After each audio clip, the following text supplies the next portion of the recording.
Compañeros, bueno, ya vamos a iniciar la sesión del día de hoy.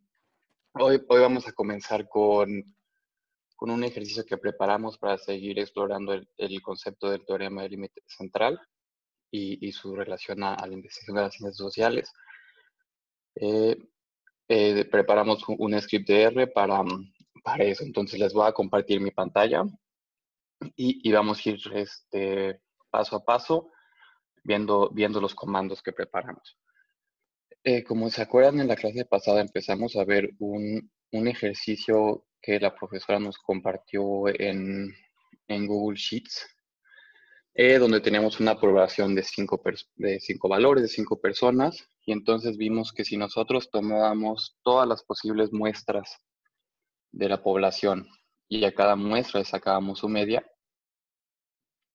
al final tenemos la media de todas las muestras posibles, y cuando a esas muestras sacamos la media, nos salía la media de la población original, ¿no? Entonces ahora vamos a utilizar R para ver cómo aplica eso cuando nuestra población es mucho más grande de 5, cuando estamos tal vez hablando de poblaciones donde hay miles o cientos de miles de personas.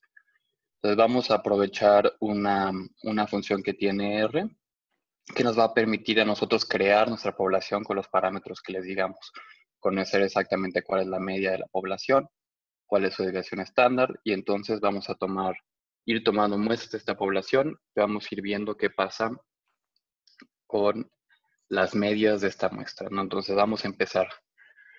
Para crear nuestra población vamos a utilizar una función de R que se llama rnorm, random normal, una distribución aleatoria, y igual y se acuerdan que para entender un poco de cómo funciona una función de R, lo que podemos hacer es poner un signo de interrogación seguido de el nombre de la función y darle ejecutar. Entonces lo que vamos a hacer aquí, voy a empezar, selecciono aquí donde dice signo de interrogación rnorm y le doy correr. Entonces nos abre acá la descripción de la función rnorm, y la parte que nos interesa es la parte que está acá, ¿no? Generación aleatoria de una distribución normal con una media igual a min y una desviación estándar igual a SD. Y acá podemos ver el orden en la que tenemos que dar estos elementos a R, ¿no? Primero le ponemos n, el tamaño de muestra, luego la media y finalmente la desviación estándar. Entonces es lo que vamos a hacer acá de este lado izquierdo superior de la pantalla en el script. Tenemos rnorm. Vamos a crear una población con 170,000 valores, 170,000 individuos que tengan una media de 80 y una desviación estándar de 20. Y esta población, como la vamos a estar utilizando mucho y repetidamente, pues la vamos a guardar en un objeto para tener acceso a ella fácilmente. A ese objeto yo le puse el nombre pop, pero ustedes le pueden haber puesto población, le pueden haber puesto y, le pueden haber puesto x, es decir, le pueden haber puesto lo que ustedes vean más conveniente. Y como se acuerdan, para guardar algo en un objeto en R, utilizamos esta flecha que guarda lo que está del lado derecho en el objeto del lado izquierdo, ¿no? Entonces, ahora sí seleccionamos esta parte del código, le damos correr. Acuérdense que también en vez de darle clic acá arriba a correr, también le pueden dar control enter o incluso control R para que no anden tantos clics si eso prefieren. Y entonces ya aquí en la consola abajo a la derecha nos salió, ¿no?, que R creó nuestra población. ¿Por qué estos valores que les pueden parecer pues un poco aleatorios? Bueno, porque estoy utilizando valores reales para que este ejemplo sea interesante. Es 170,000 porque esa es la población de estudiantes varones de la UNAM. La media de la población es 80 y su desviación estándar es 20, porque esos son datos que saqué de una encuesta del INEGI, del ENSANUT, la encuesta de salud y nutrición, y son los datos del peso corporal promedio de la población adulta mexicana en hombres, ¿no? El peso promedio es 80 y la desviación estándar es 20. Entonces estamos simulando los pesos corporales de los estudiantes del UNAM y los estamos guardando en nuestro objeto POP. Vamos a ver qué está en el objeto POP, ¿no? Para eso podemos darle Acá abajo en la consola escribimos el nombre del objeto POP y le damos Enter. No vemos que es una lista larga de números, ¿no? Aquí 109, 57, 36, y acá abajo R nos dice, no, omití 169,000 entradas, es decir, nada más nos mostró las primeras 1000 entradas, pero entonces básicamente nosotros tenemos una lista de 170,000 valores como estos. Podemos utilizar la función length para asegurarnos de eso, y nos dice la longitud, length, el largo del objeto POP, 170,000. Y ahora, para facilitar un poco la lectura en las operaciones que vamos a hacer, vamos a redondear estos valores a un solo dígito, para lo cual podemos usar la función round. Le damos como primer argumento el objeto POP y luego el número de decimales, ¿no? Aquí le damos, seleccionamos esto, le damos Enter y lo volvemos a guardar en el objeto POP. Y ahora sí vamos a revisar la forma, la media y la dispersión de esta población que generamos y que está simulando la población de los pesos corporales de los estudiantes varones de la UNAM.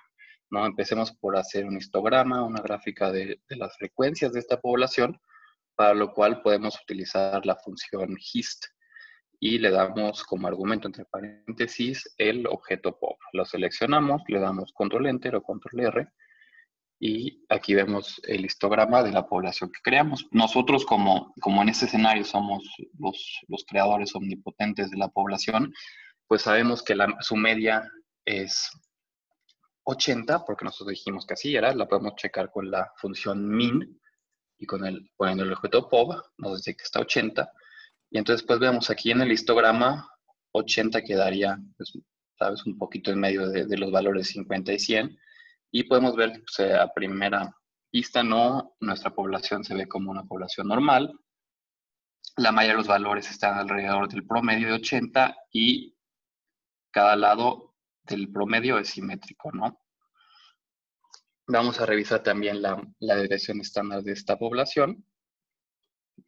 Ya igual nosotros le dijimos que esa desviación estándar fuera 20, pero pues podemos ir utilizando la función SD, Standard Deviation, del objeto POP para asegurarnos que todo esté bien. Ya lo hicimos. Aquí abajo nos sale en la parte inferior derecha 20.9.6.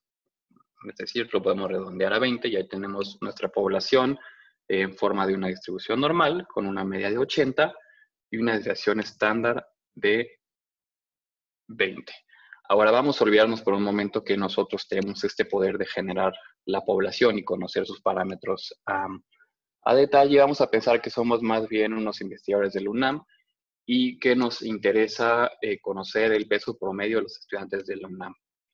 Y pues bueno, como es muy difícil ir a preguntarle a los 170,000 que hay, entonces vamos a empezar por tomar muestras, pero como pues tenemos poco dinero para nuestro proyecto, solo podemos contratar a un estudiante de sociología que va a hacer su servicio social, y como tiene que ir por todo CEU tomando una muestra aleatoria de personas y preguntándoles su peso corporal, pues cada día solo va a poder preguntarle eso a 50 personas, ¿no? Entonces va a ir, le pregunta a 50 personas su peso corporal, lo registra, saca el promedio de todos los pesos que registró y nos lo regresa.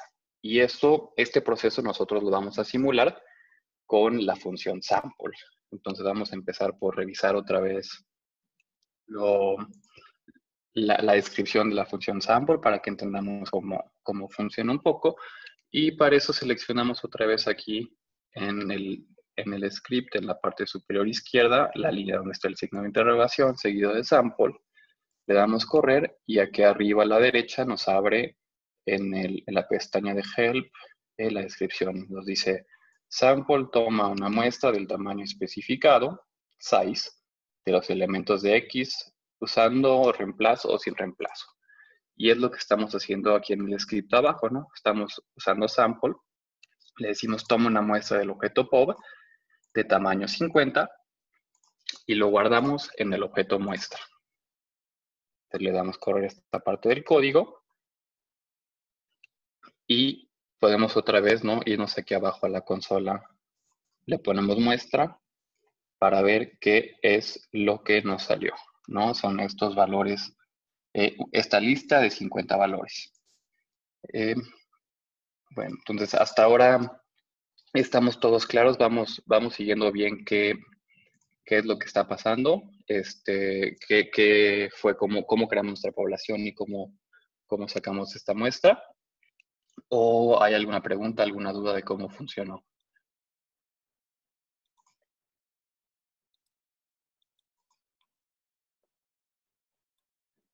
Se lanzó la votación para que revisemos. Por el momento, pongan un poquito de atención, luego les enviamos el código, pero sobre todo váyanse fijando en la lógica de que ahorita tenemos una población grande y estamos simulando hacer esas muestras. Estamos haciendo ese ejercicio de Excel, pero hoy con una población mucho más grande. Exacto, sí, no se claven si quieren tanto en los comandos específicos de R, eso luego los pueden revisar con más calma en el script o incluso lo podemos subir a RStudio Cloud para que lo usen. Bueno, tenemos dos votos de personas que algo no quedó muy claro. Si igual me lo pueden enviar a mí o a la profesora por el chat, o comentárnoslo con la voz si prefieren para ver qué es lo que podemos revisar un poco.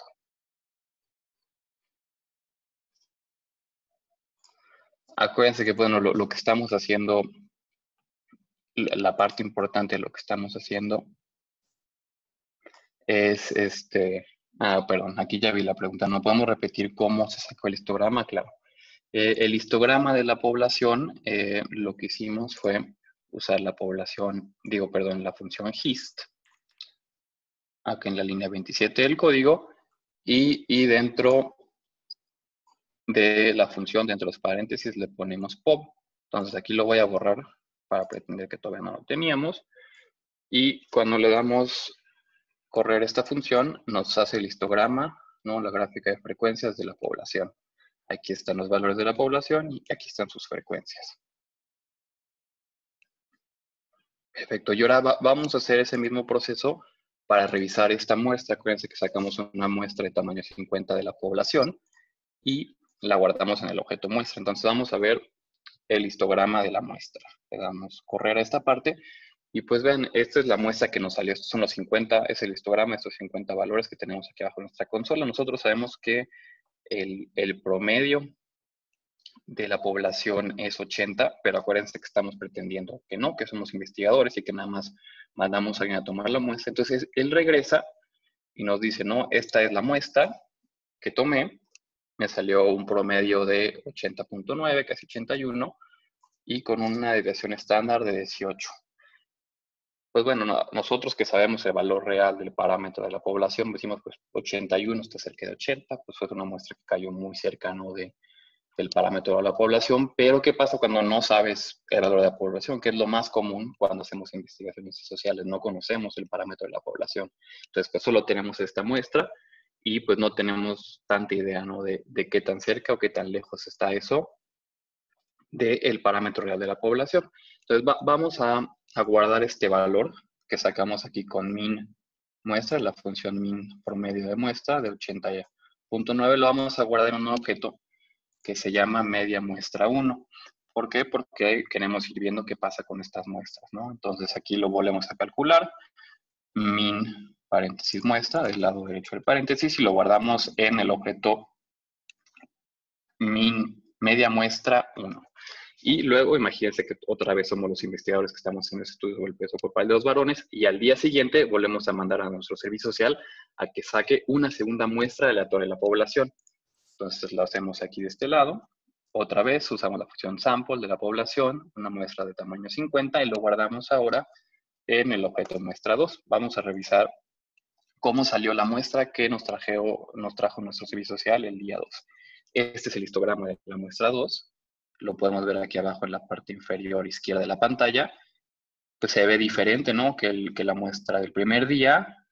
Por ejemplo, vean que pocos valores, ¿no? Alrededor de 80, que sabemos que es el parámetro de población. Incluso si la media de esa muestra es 77, ¿no? No está tan lejos de la otra media que sacamos, que fue 80.9. Sacamos la desviación estándar de esta muestra, 2, 19.5, ¿no? Más o menos parecido a lo que nos salió el primer día. Y ahora otra vez vamos a guardar la muestra que sacamos, perdón, vamos a guardar el promedio, la media de la muestra 2 que sacamos en un objeto que se llama muestra media-muestra 2. Es lo que hacemos aquí con este código. Le damos correr aquí arriba, se nos va aquí a la consola, se guarda en el objeto 2. Y acuérdense que todos los objetos que guardamos los podemos ver aquí abajo a la izquierda en la pantalla de environment, de ambiente. Y ahora lo que queremos hacer es guardar en un mismo objeto la media de la muestra que sacamos el primer día, de la muestra 1, guardarla en el mismo objeto con la media de la muestra 2 que sacamos el segundo día. Y es lo que hacemos aquí en esta parte del código. Lo vamos a guardar en un objeto que se llama medias. Y usamos esta función de R, que es simplemente la letra C. Y dentro del paréntesis, después de la letra C, ponemos los dos valores que queremos guardar en el mismo objeto. Media-muestra 1 y media-muestra 2. Entonces seleccionamos todo esto y lo corremos y vamos a ver que tenemos en el objeto medios, tenemos las dos medias que hemos sacado hasta ahorita, 80.92 y 77.02. Y vamos a repetir esta operación una vez más. Vamos a sacar por tercer día, mandamos a nuestro servicio social a que le pregunte su peso corporal a 50 personas aleatoriamente en toda la UNAM. Sacamos otra vez su histograma. Saben, ahí vemos que varía, ¿no? Que esta muestra que sacamos no es igual que la muestra que sacamos el día 1, tampoco es igual que la muestra que sacamos el día 2. De hecho, aquí acabamos de sacar la media, min muestra 3, sacamos la media de la muestra 3, nos apareció acá abajo en la consola, 81.39, es decir, cada vez que sacamos una muestra, aunque estamos sacando muestras aleatorias de la población, siempre hay un grado de incertidumbre, ¿no? Igual, un día nos tocó más gente alta, un día nos tocó más gente con un peso más alto, o nos tocó gente con un peso más bajo. Entonces siempre hay un grado de variación de la muestra, ¿no? Y, y el teorema del límite central pues, nos ayuda a entender qué pasa con esa variación entre las muestras que podemos tomar aleatoriamente de una población. Entonces vamos a hacer lo mismo que hicimos con la media de las muestras anteriores. La vamos a guardar en un objeto que se llama muestra 3. Y ahora, aquí en la línea 71, vamos a guardar en el mismo objeto medias que ya teníamos antes, donde está la media de la muestra 1 y la media de la muestra 2. Vamos a guardar también la media de la muestra 3, porque queremos ver cómo se distribuyen las medias de todas las muestras que estamos tomando, ¿no? Entonces lo guardamos aquí. Usamos otra vez esta función C, paréntesis, medias, porque en este objeto medias teníamos ya las dos medias anteriores, coma, media muestra 3. Y entonces podemos mostrar que aquí tenemos las tres medias que sacamos de ahí. Entonces, fíjense, las medias de las tres muestras que sacamos, aunque fueran aleatorias, fueron un poco diferentes. Entonces, realmente lo que nos interesa saber y para lo que estamos utilizando R es qué pasa cuando hacemos esto muchas veces. Sacamos una muestra aleatoria de una población que es muy grande, le sacamos la media y vemos cómo se distribuye esta media. Y acuérdense que en este caso estamos usando la media de cada muestra, pero podría ser la mediana, podría ser un percentil, es decir, podría ser muchos estadísticos de una muestra, no necesariamente solo la media.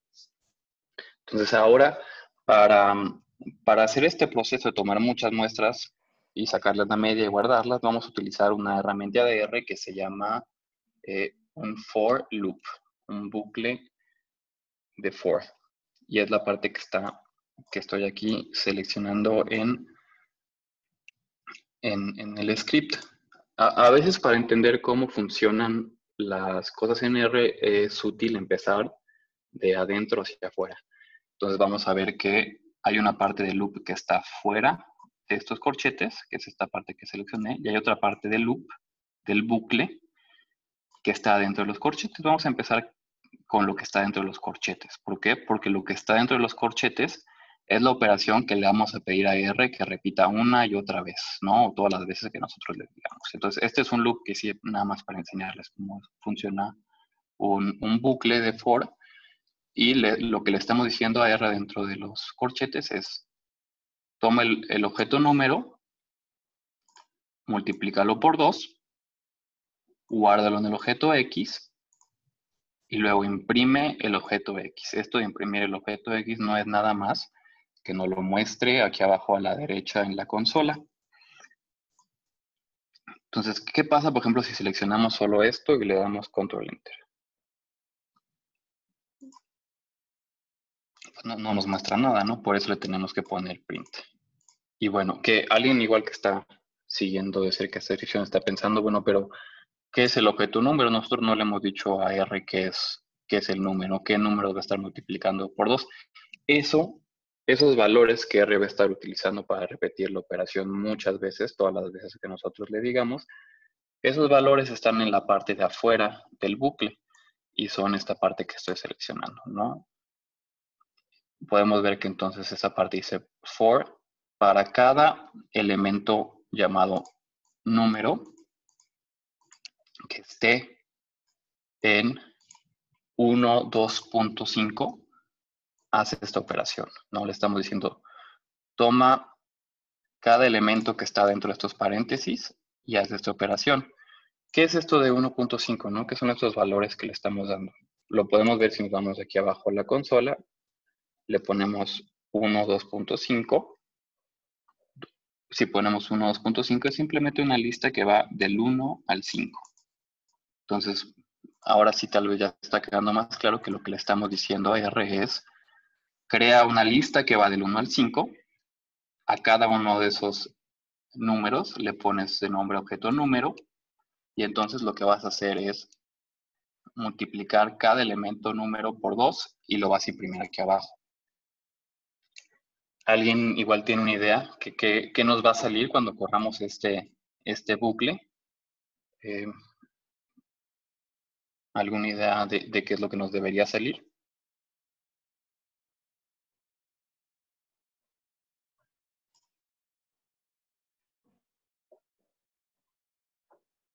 O en general, ¿quedó más o menos clara la idea de lo que es el bucle? ¿O qué es un loop? ¿Para qué nos va a servir? Les voy a lanzar otra vez esa votación. Ahí está. Acuérdense, ¿entendieron cómo funciona un loop? ¿Qué es lo que vamos a hacer?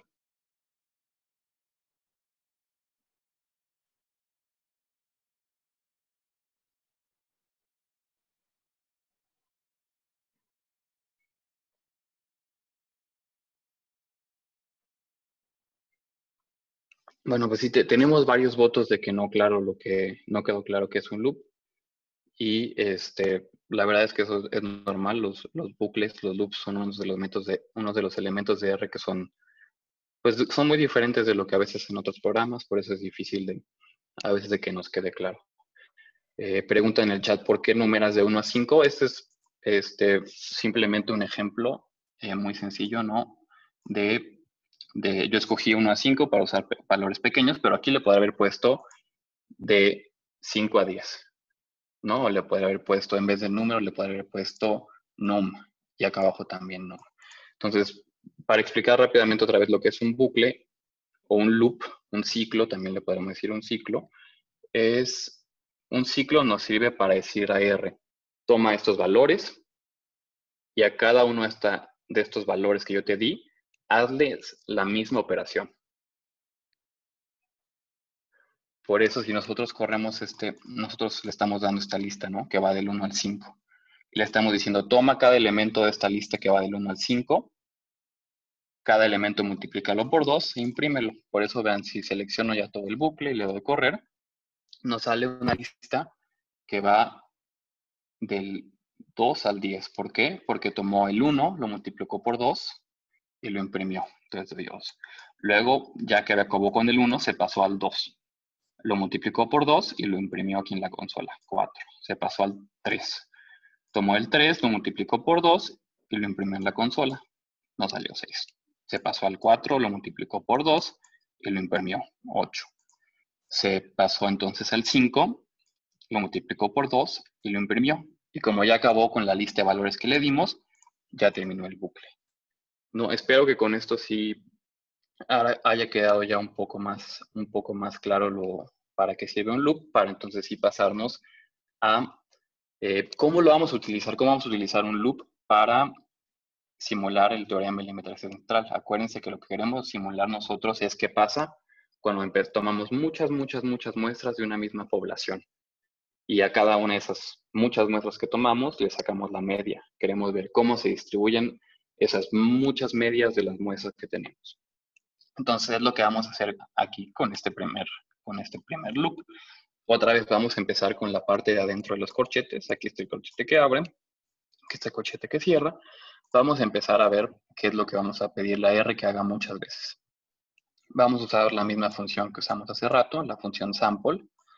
Le vamos a decir, toma una muestra del objeto POV, de nuestra población de pesos corporales de estudiantes varones, tamaño 50 de cada muestra. Guarda esta muestra en el objeto MUE.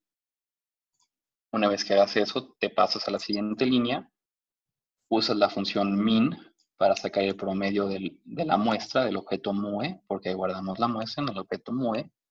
Guardas el promedio, no la muestra, solo el promedio de esa muestra, eso lo guardas en el objeto media muestra y te pasa a la siguiente línea. Y en esta línea lo que le estamos diciendo es, guarda en un mismo objeto la media que sacaste en tu primera repetición del ciclo, en la primera repetición del loop, guarda en el mismo objeto lo que te salió en la primera repetición, con la segunda repetición, y en la tercera repetición lo guardas en el mismo objeto. Entonces, lo que estamos haciendo es, terminando con este objeto que se llama 10 medias de 50, vamos a terminar ahí con los valores de las medias de 10 muestras. Entonces, corremos esta parte del loop. Vamos a revisar qué es lo que nos salió, ¿no? Para eso podemos irnos aquí abajo a la izquierda, a la derecha, perdón, en la consola. Escribimos el objeto 10 10 medias de 50.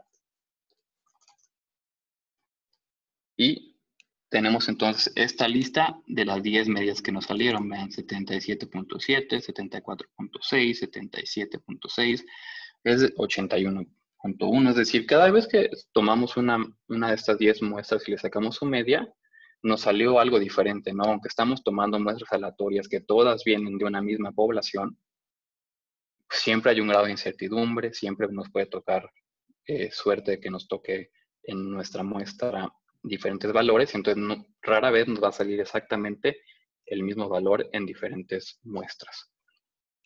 Vamos entonces ahora a regresar aquí a la parte del código.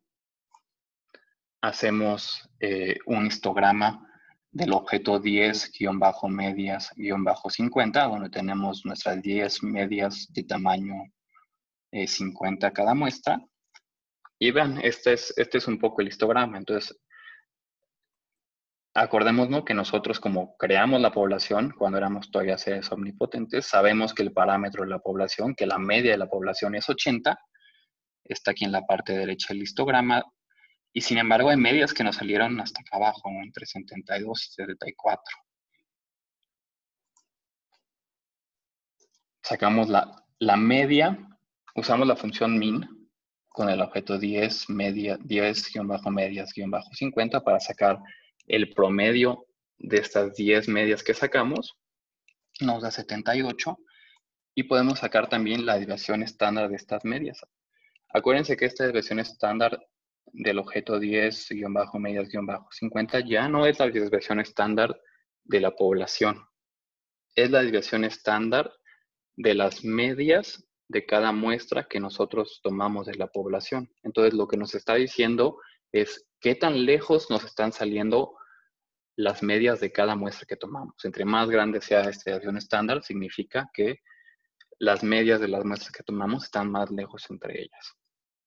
Aquí les voy a volver a lanzar una votación para ver si estamos aquí claros en qué es lo que hicimos con este loop para tomar muchas muestras y muchas medias y sacarles la media. ¿Quedó claro qué es ahorita, qué es lo que está ahorita en el objeto 10-medias-50?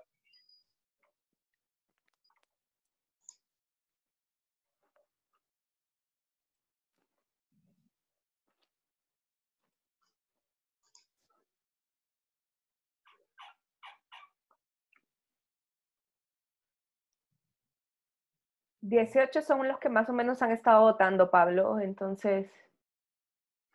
Perfecto. Pues tenemos 19, me alegro que haya quedado claro qué es lo que tenemos ahorita con este objeto de medias. Entonces, me voy a avanzar aquí un poquito más rápido porque vamos a hacer lo mismo, simplemente que ahora en vez de tomar 10 muestras, vamos a tomar 100 muestras. La vez pasada tomamos 10 muestras y cada muestra tenía un tamaño de 50 personas, 50 hombres, 50 estudiantes de la UNAM. Vamos a seguir preguntando a los 50 estudiantes de la UNAM, pero ahora en vez de tomar 10 muestras, vamos a tomar 100. Y es lo que estamos haciendo aquí en esta parte del código. Lo vamos a guardar en este objeto que se llama 100-medias-50, ¿no? Para acordarnos que son 100 medias de 50 personas. Creamos primero el objeto donde vamos a guardar los resultados. Y ahora sí corremos el loop. Revisamos rápidamente, vemos que es una lista con 100 valores, con 100 medias de 100 muestras. Vamos a revisar qué pasa ahora con este histograma. Antes de que corra esta parte del código, antes de que creemos este histograma de 100 medias, fíjense bien en el histograma que tenemos abajo a la izquierda, ¿no? Ahí es el histograma de 10 medias de 50. Y vean cómo va a cambiar ahorita que hagamos el histograma de 100 medias. Entonces le voy a dar correr. Este es el histograma de 100 medias 50. Vean cómo pues cambió bastante la forma del histograma, ¿no? Cambió la distribución de las medias de las muestras, cambió. Y acuérdense que esta distribución de las medias de las muestras le llamamos la distribución muestral. Entonces, nuestra distribución muestral cambió cuando tomamos más muestras. Cuando pasamos de tomar 10 muestras, que me voy a regresar aquí abajo en donde está el histograma, le voy a dar previous plot para ver el histograma anterior. Fíjense cómo está, pues aquí como que muy parejo. O sea, digamos, hay dos barras muy altas parejas, dos barras chiquitas y altas. Cuando tomamos más muestras, esta distribución cambió. Y ya vemos que hay muchas muestras alrededor del valor de 80, que nosotros sabemos que es el parámetro de la población, el valor real de la media. Ahora tenemos más muestras que cayeron ahí, pero seguimos teniendo algunas muestras que tuvieron una media que está hasta acá, ¿no? Entre 70 y 75, ¿no? Todavía nos salían algunas muestras más o menos lejos de lo que es el parámetro de la población. Vamos a repetir este mismo tipo de bucle, pero ahora en vez de sacar 1000 muestras, vamos a sacar 10.000 muestras. Entonces lo vamos a guardar en este objeto que se llama 10.000 medias de 50. Corremos todo el loop, que es exactamente lo mismo que hicimos la vez, con una población, porque cada muestra tiene una población de 50, le sacamos la media y la guardamos en un objeto. Ya corrió. Pueden ver que aquí abajo a la derecha nos sale este icono rojo en la parte de arriba de la consola. Ya se quitó ese icono rojo, significaba que R estaba pensando. Le toma un ratito tomar 10.000 muestras, pero ya se quitó, eso significa que ya acabó. Entonces ya tenemos en el objeto 10.000-medias-50, tenemos ya las medias de 10.000 muestras de 50 personas. Entonces vamos a ahora empezar por sacar el promedio de los promedios que sacamos, o sea, la media de los promedios de cada muestra. Entonces tenemos en promedio, todas nuestras muestras tuvieron un promedio de 80.04, un promedio pues, es muy, muy, muy cercano, casi igual al parámetro real de la población. Acuérdense que cuando sacamos, lo podemos ver aquí arriba en la consola, lo voy a seleccionar, sacamos la media del objeto 10-media 50, donde estaban solo 10 medias, nos salió 78. Cuando sacamos el promedio de las 100 medias, lo voy a volver a sacar acá, nos salió 80.3, o sea, es decir, el promedio de los promedios de cada distribución muestral que tenemos no ha cambiado tanto. Primero nos salió 78 cuando teníamos 10 muestras, nos salió 80.3 cuando teníamos 100 muestras, y nos salió 80.0 cuando teníamos 100.000 muestras. Entonces, lo que está cambiando es la forma de nuestro histograma, no tanto el promedio de nuestras muestras. Tampoco está cambiando tanto la desviación estándar de nuestra distribución muestral, ¿no? Qué tan dispersas nos están saliendo las muestras no está cambiando mucho. Vean aquí arriba en la consola, cuando sacamos la desviación estándar de las 10 medias de 50 fue 2.4, cuando sacamos la desviación estándar de las 10.000 medias es 2.8. Entonces ahí no está cambiando mucho ni el promedio de las de la distribución muestral, el promedio de las medias de las muestras, ni la desviación estándar de la distribución muestral. ¿Qué es lo que el teorema central el teorema del límite central nos dice que es lo que va a cambiar? ¿Cuándo va a cambiar esta dispersión de las medias? Eso tiene que ver no con el número de muestras, sino con el tamaño de cada muestra. Entonces, lo que vamos a hacer ahora es repetir esto, pero en vez de tomar muestras de 50 personas, vamos a tomar muestras de 100 personas y vamos a hacer lo mismo. Vamos a tomar 100 personas, preguntarle su peso corporal, sacamos el promedio del peso corporal de esas 100 personas, lo guardamos y tomamos otra muestra. Entonces, antes de empezar esta parte donde vamos a jugar ahora con el tamaño de la muestra, les voy a volver a lanzar la votación para estar seguros de que estamos claros hasta ahora de cómo cuando tomamos más muestras, nuestra distribución muestral se va haciendo cada vez más con forma de una distribución normal.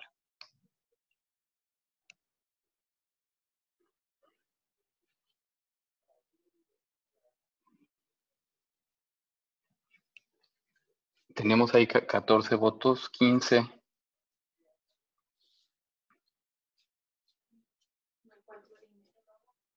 Perfecto, bueno, tenemos ya 18 votos, que es más o menos lo que hemos estado teniendo. Entonces vamos a pasar ahora a jugar con el tamaño de las muestras. Y vamos a hacer esto con la parte del código que estoy resaltando. Vamos a crear un objeto que se llama 1000 medias de 100, 1000-medias-100.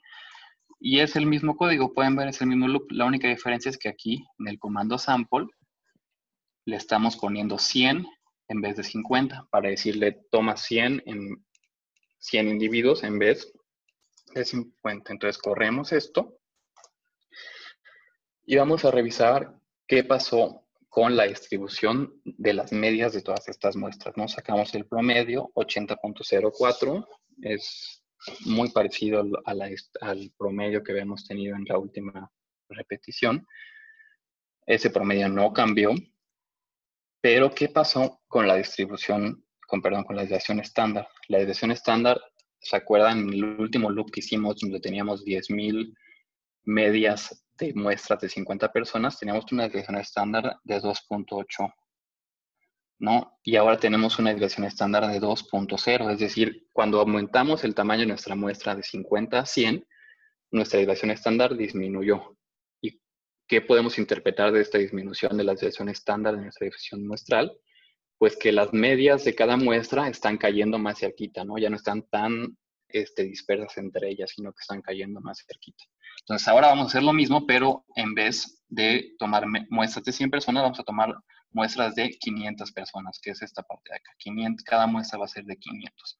Vamos a tomar 1000 medias, entonces lo vamos a guardar en el objeto 1000-medias-500. Y aquí pueden ver en el comando sample que vamos a tomar muestras de 500 personas. Entonces corremos, seleccionamos todo esto.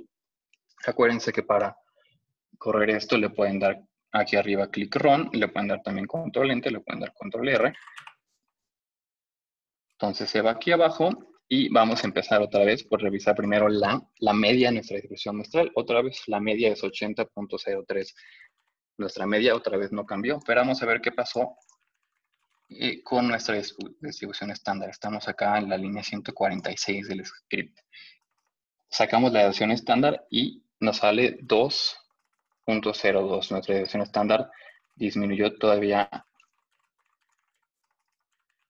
Perdón, ahí mira, ya me estaba equivocando porque saqué, aquí pueden ver, saqué SD de 1000-medias-100 y nosotros ya hemos hecho eso. Ahorita estamos interesados en las 1000 medias de tamaño 500. Entonces usamos más bien esta parte acá del script, la línea 159.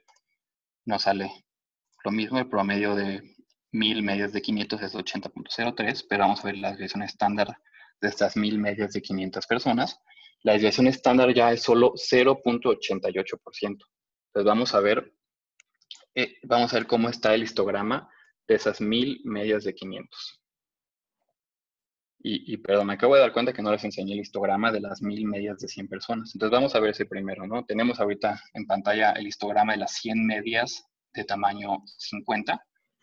vamos a ver el histograma que no les enseñé de 1000 medias de 100.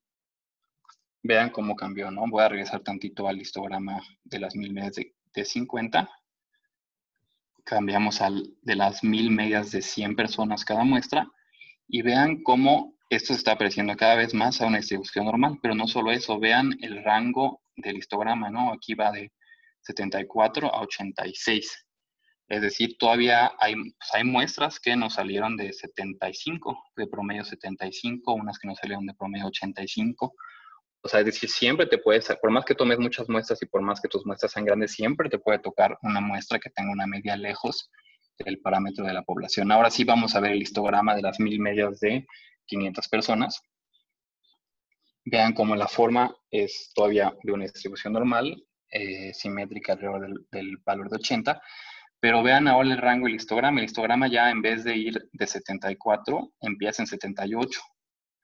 Es decir, cuando aumentamos el tamaño de la muestra, ya no hubo tantas muestras, ya no hubo ninguna muestra que nos cayera como en 75, ¿no? Si nos cayeron en 78 y hasta 83.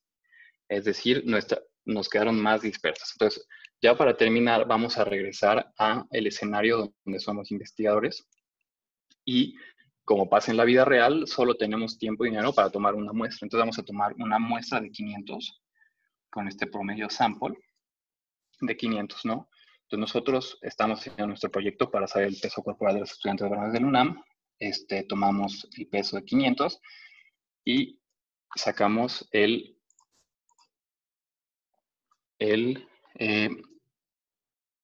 sacamos la media, 79.94, y sacamos la desviación estándar de esta sola muestra, de una sola muestra de 500, y me sale 19.58%. Antes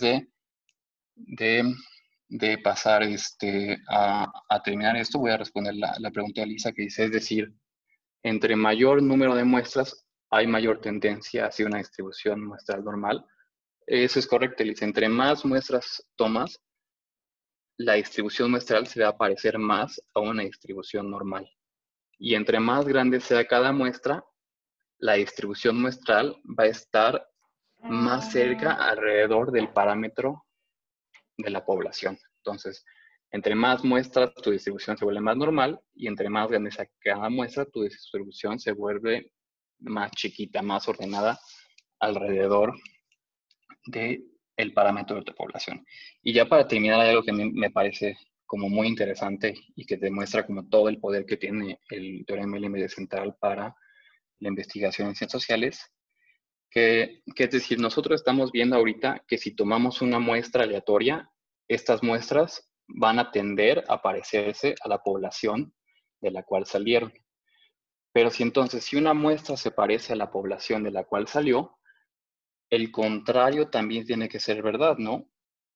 Una población se va a parecer a una muestra que sacamos. Entonces, por eso estamos haciendo este ejemplo donde tenemos solo una muestra, que es lo más normal. Por lo general, como investigadores tenemos una sola muestra, no tenemos acceso a la población, pero por el teorema del límite central podemos saber que con un grado de certeza, la muestra que tomemos se va a tender a parecer a la población de la cual salió. ¿Cómo podemos ver esto? Pues, por ejemplo, veamos qué pasó cuando sacamos la desviación estándar de la distribución muestral de 1000 medias de 500, ¿no? Nos salió un valor de 0.88.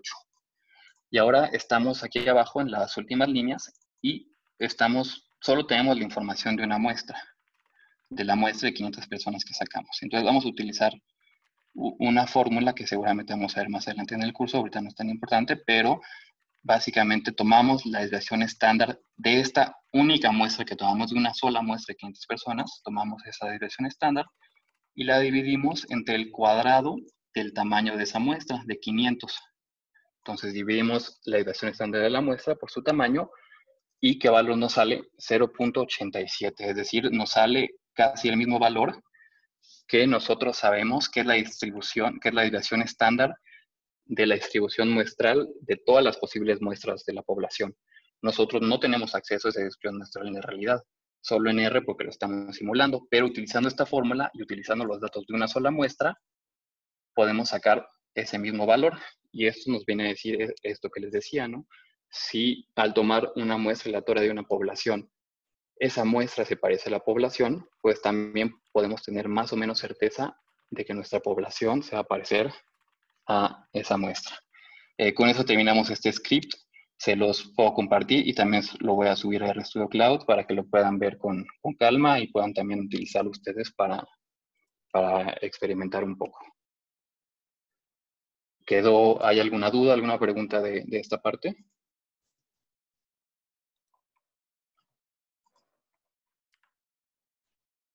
Volveré a lanzar la votación para ya terminar con este ejercicio.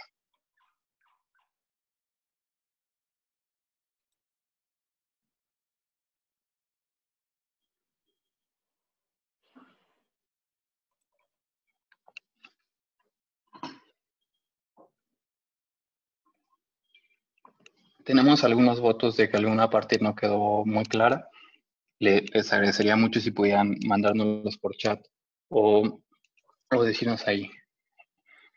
Pregunta Marcos, ¿qué ocurre si sacas histograma de la muestra de 500?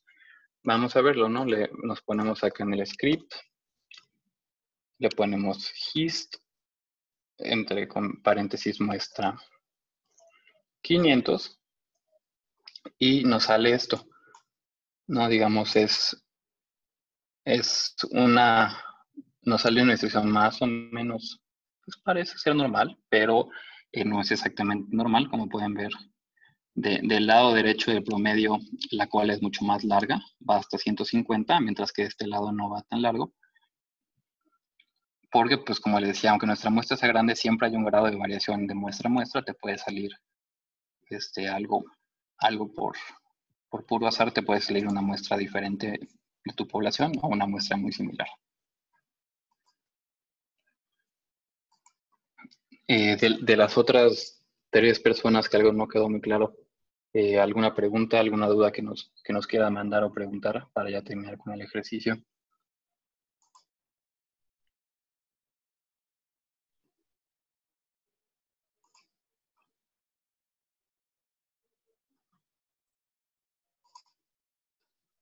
Bueno, si no, profesor, hasta ahí queda este ejercicio. No sé si quieras, profesora, que hagamos algo más o si ya pasamos No, a la ya siguiente vamos a sesión. pasar. Muchas gracias, Pablo, por habernos preparado esto, que muestra también lo que vimos en la sesión anterior acerca de cómo podemos ver ese teorema del límite central aplicado. Y en este caso, pues vamos viendo el proceso de la toma sucesiva de muestras. Acuérdense que siempre hablábamos y decíamos que si se toma todas las muestras sucesivas o las muestras sucesivas K, entonces es un poco lo que él hacía cuando establecía el loop. Ustedes cuando ocupan la palabra loop, entonces estoy en loop, ¿no? Porque están haciendo una cosa una y otra vez. Entonces en esos loops, Pablo estaba tomando todas las muestras sucesivas, ¿no? Que vimos en la sesión pasada. Bueno, hoy vamos a continuar la parte de inferencia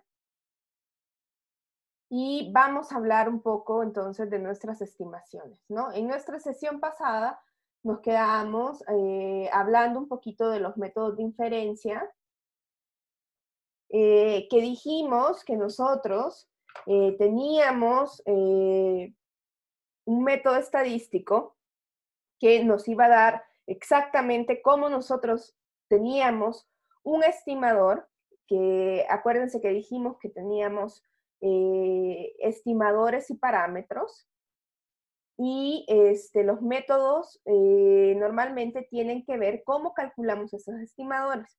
Y esto casi siempre es una fórmula, ¿no? Ustedes, por ejemplo, cuando pues estudiamos la parte de estadística descriptiva, pues hacíamos nuestra media, ¿no?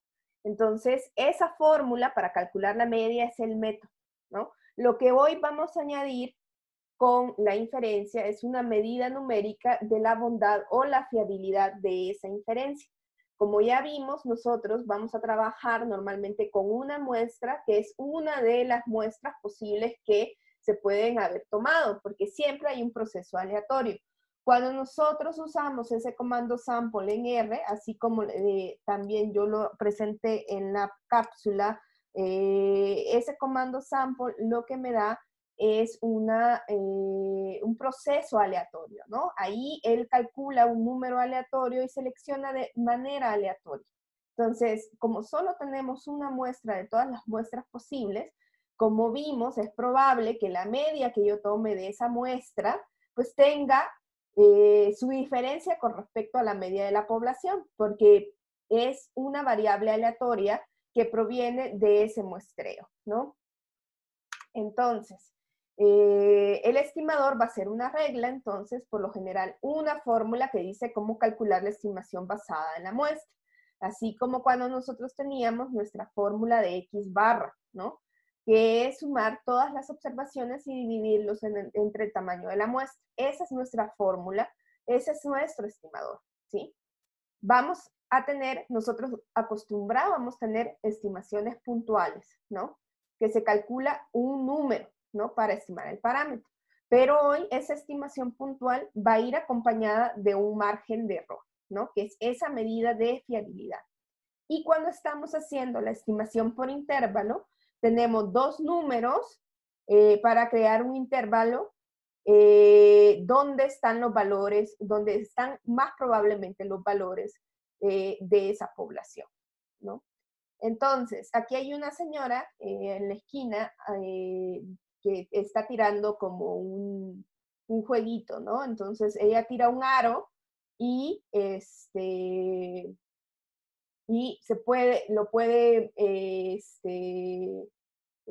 puede caer ahí en este espacio, ¿no? En este postecito. Pensemos que ese postecito es nuestro parámetro poblacional, ¿no? Entonces, yo voy a estar tirando ese aro y, por ejemplo, si yo tengo una estimación del intervalo, ¿no?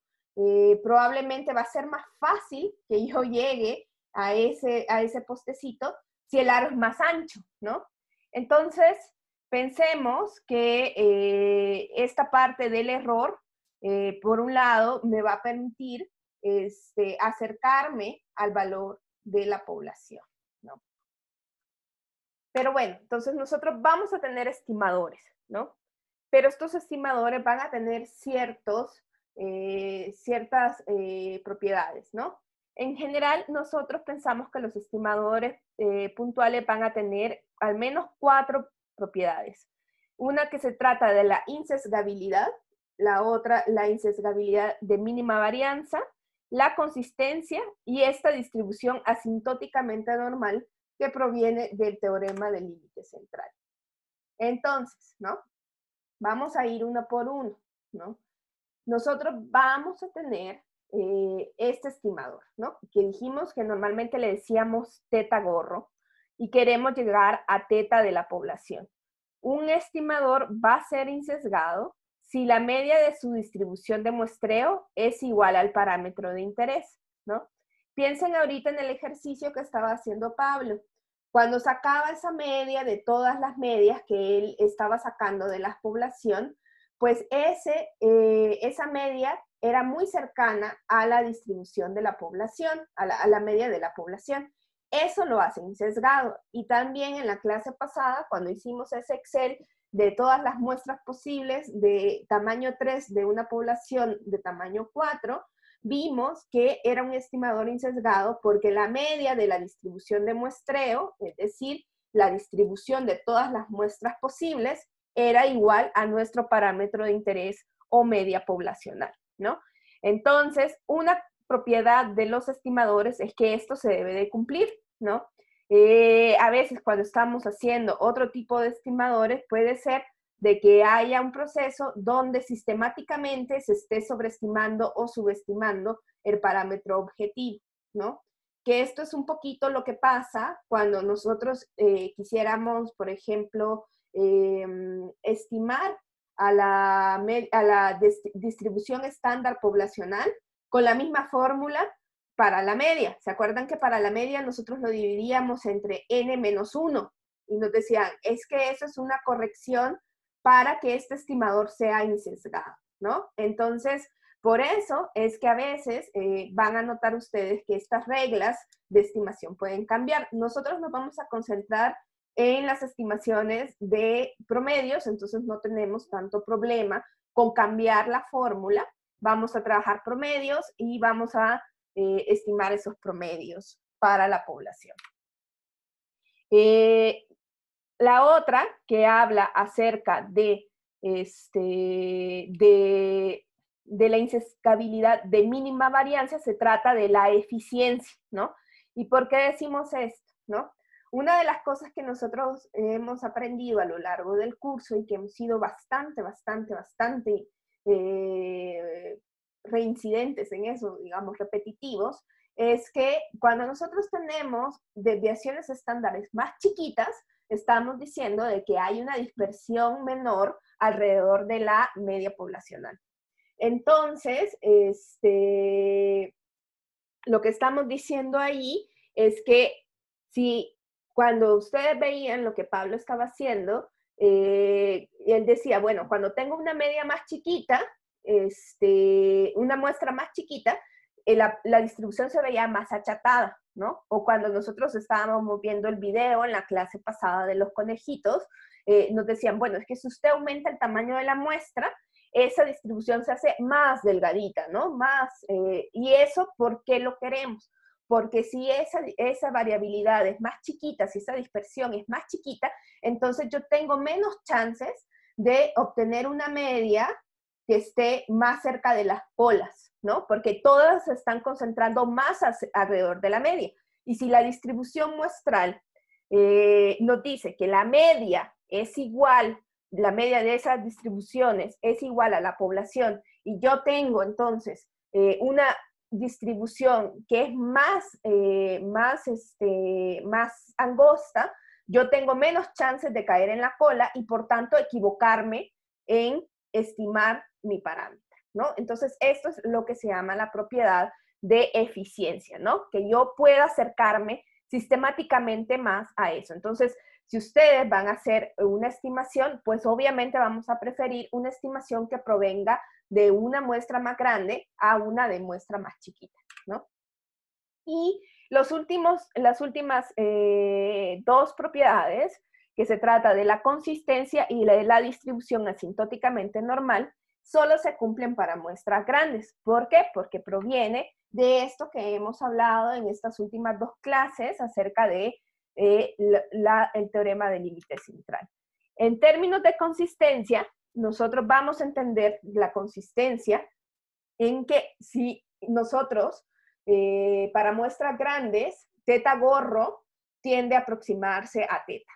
Existe, no obstante, otra condición de consistencia conocida como consistencia en el error cuadrático, que implica que tanto el sesgo como la varianza tienden a cero a medida que aumenta el tamaño de la muestra. Y esto es lo que hemos estado hablando. O sea, la primera parte hace referencia a la ley de los grandes números, que se acuerdan que nosotros dijimos, necesitamos un muestreo aleatorio para eliminar el sesgo, por un lado, y por el otro, para poder aplicar mis leyes y reglas matemáticas de probabilidad. Entonces, la condición de consistencia lo que nos dice es que si nosotros tenemos una muestra muy grande, teta gorro va a aproximarse a teta, ¿no? Que fue lo que nosotros vimos al principio de la sesión pasada, cuando veíamos ese ejemplo de cuando tirábamos un dado, que les puse un grafiquito así que se iba viendo de cómo al aumentar el tamaño de la muestra, nosotros nos íbamos aproximando más a la media teórica, ¿no? O a la media de la población. Entonces, una parte es esa, y la otra que tiene que ver con que este error cuadrático o varianza que tiende hacia cero, ¿no? Se va haciendo más chiquito. Eso es lo que ya vimos, que al aumentar, ¿por qué es tan importante el tamaño de la muestra? Porque si yo aumento el tamaño de la muestra, mi dispersión se hace más chiquita, ¿no? Entonces, eso es que yo digo que la varianza tiende a cero, que la dispersión se va haciendo más pequeña. Y finalmente, lo otro es que por el teorema del límite central, un estimador es asintóticamente normal si además de ser insesgado y eficiente, cumple con la propiedad de tener distribución normal cuando el tamaño de la muestra se incrementa, ¿no? Entonces, Esto es lo que nosotros hemos visto. Eso es como una cosa matemática que no puedo dejar de decir, pero que es un resumen de todo lo que ya hemos visto hasta ahorita acerca de las distribuciones muestrales y el teorema del límite central y la ley de los grandes números, ¿sí? Entonces, voy a lanzar la votación para ver si esto quedó claro, que me imagino que tal vez no tanto. Igual, no es tan grave si no entendieron todo a cabalidad, pero sí acerca de que nosotros vamos a tener estimadores que provienen de una muestra, de todas las muestras posibles, y eso va a implicar que para que nosotros los podamos ocupar, tengan ciertas propiedades. Si los que me dicen no me dicen exactamente qué propiedad no quedó clara, para volver sobre ella,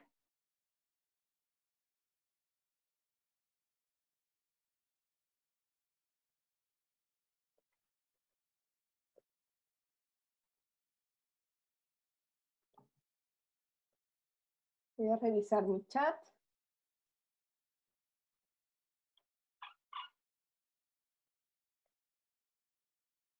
Entonces, son cuatro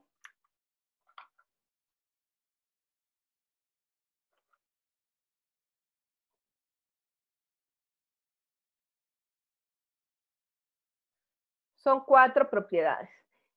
Insesgabilidad significa que mi distribución muestral me lleva a un estimador que es igual a la población, ¿no? Al parámetro de la población, ¿no? Nosotros vimos que la media de todas las medias muestrales era igual a la media poblacional. Ahí se cumple el estimador de, la propiedad de insesgabilidad. Luego, la insesgabilidad mínima de varianza o eficiencia es lo que ya vimos, que en términos de que el tamaño de la muestra se vuelva más grande, nosotros vamos a que el tamaño de la muestra se vuelva más grande, la variabilidad se hace más pequeña y por tanto yo tengo menos chances de caer en esas colitas y por tanto equivocarme demasiado con respecto a mi media, ¿no? Que era lo que Pablo mostraba, de que decía, bueno, al principio le podía salir unas medias como de 75, pero en la medida que aumentamos el tamaño de la muestra, esto se iba acercando más a 78, ¿no? O sea, teníamos que las colas se iban haciendo cada vez más pequeñas, ¿no? La consistencia tiene que ver con el elemento de la ley de los grandes números que nos dice que en términos de que nosotros tengamos una muestra más grande, los parámetros que nosotros calculemos con la muestra van a tender, por ejemplo, a la media poblacional. Y la otra es que nosotros vamos a tener una distribución asintóticamente normal de acuerdo al teorema del límite central. Espero que haya quedado más claro, pero si no me dicen exactamente qué no quedó claro, es un poco difícil. Entonces, vuelvo a lanzar mi votación.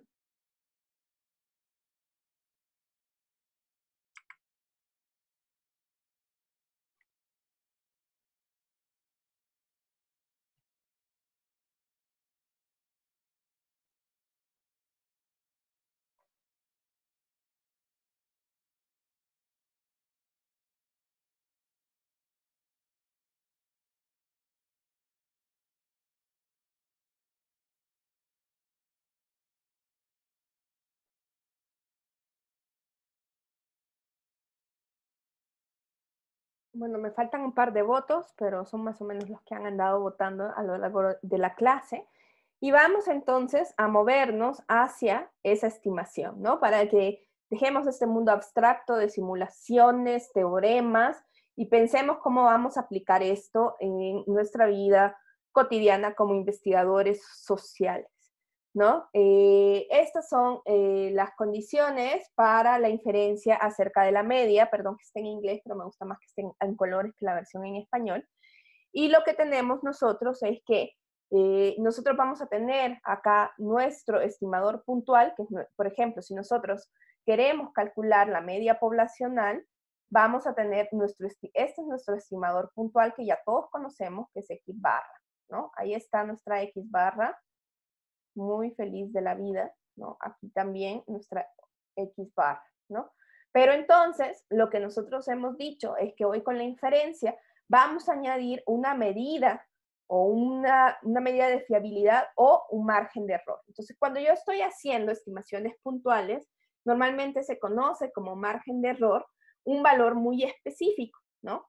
Entonces, el valor del margen de error viene dado, por un lado, por el error estándar. Este es el error estándar de la población o estándar error. Y lo multiplico por 1.96. ¿Alguien se acuerda de este 1.96? ¿A qué se podrá referir?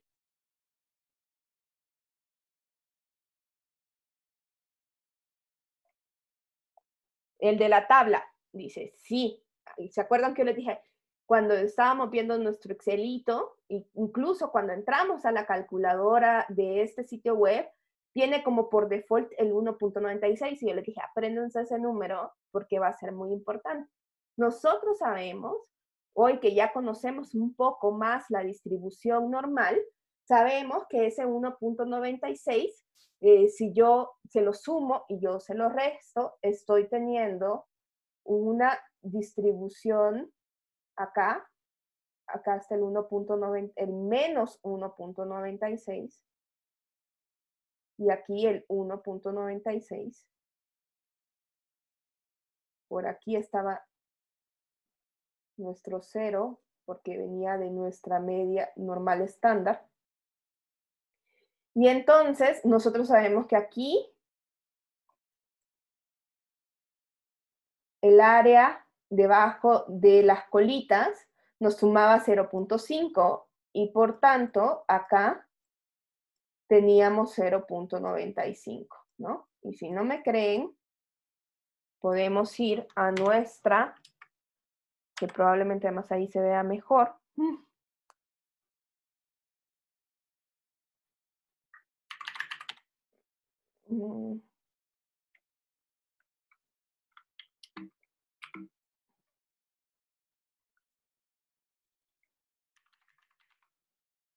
Vamos a irnos a la inversa, porque le voy a dar.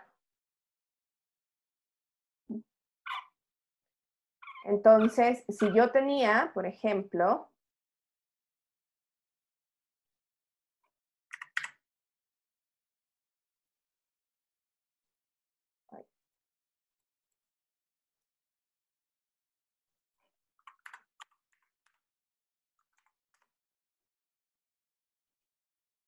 acá, ¿no?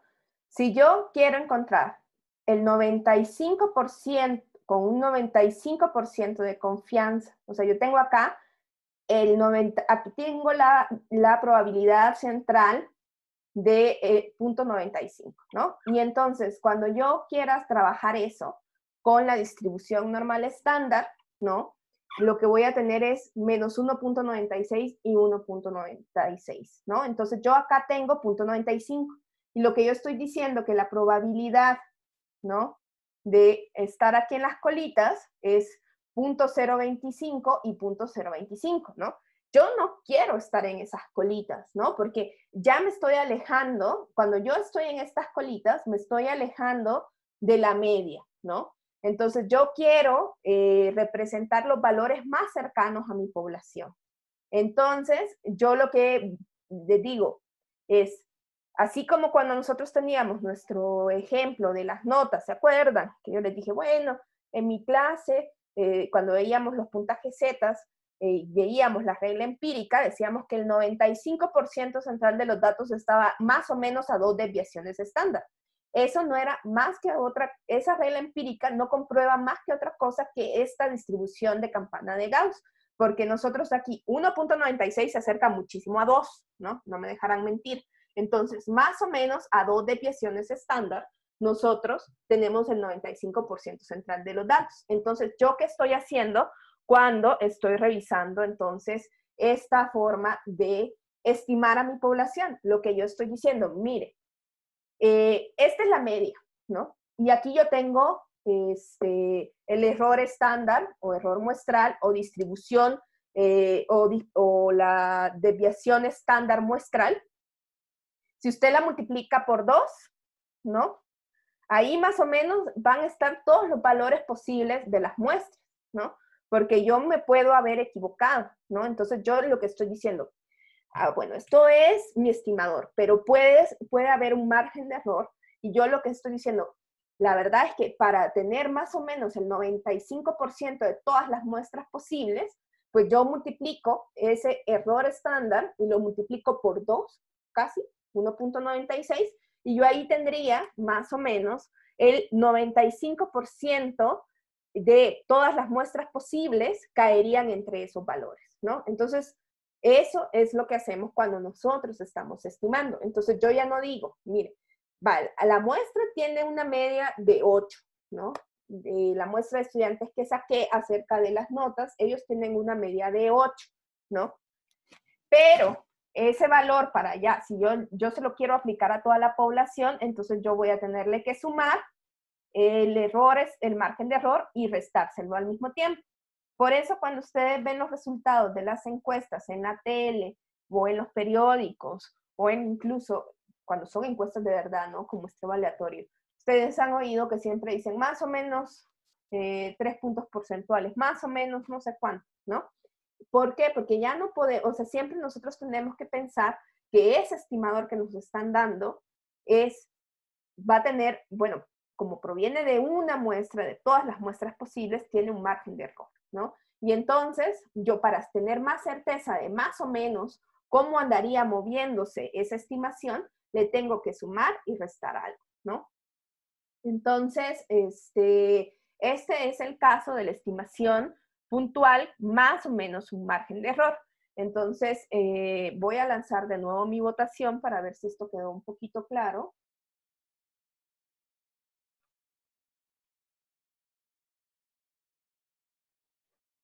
De que vamos a sumar y a restar, ¿y de dónde viene ese 1.96?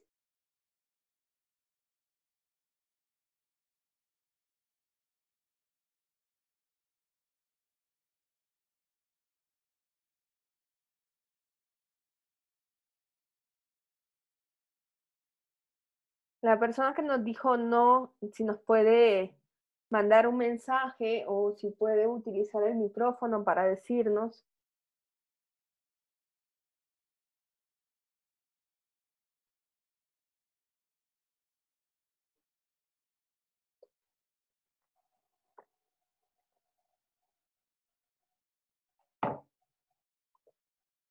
¿Qué fue lo que no quedó claro?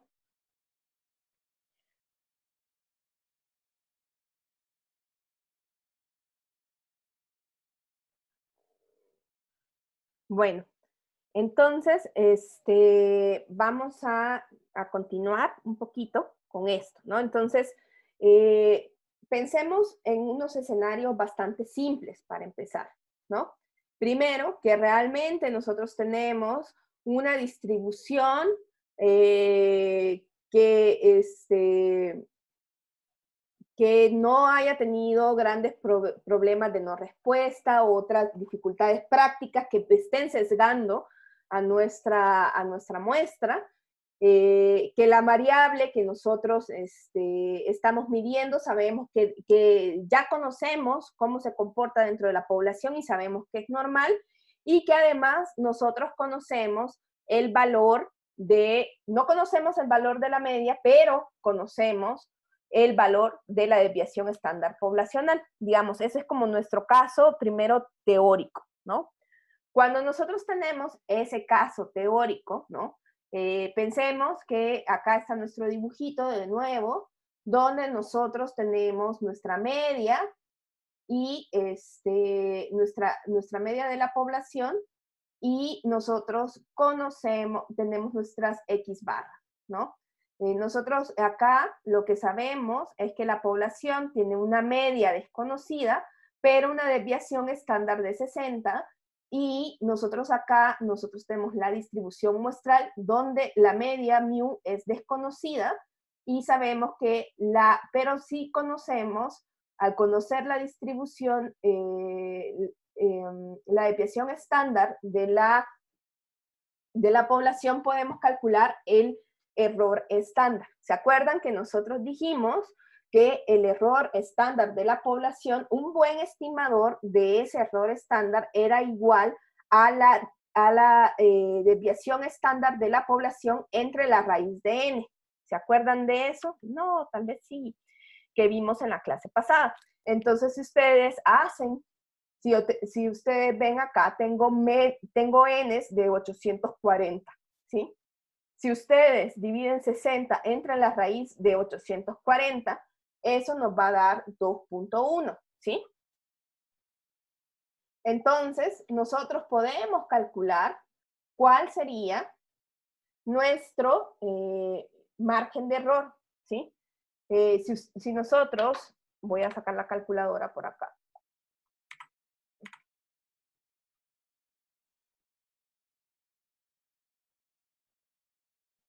Aquí está. Yo tengo 60 y esto lo divido entre la raíz cuadrada de, bueno, de 840. Entonces, acá, quizás mejor lo hago en Excel.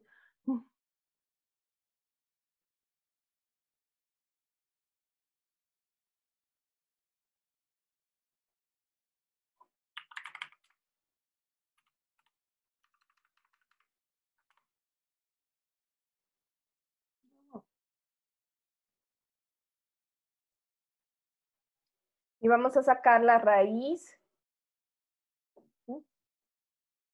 No.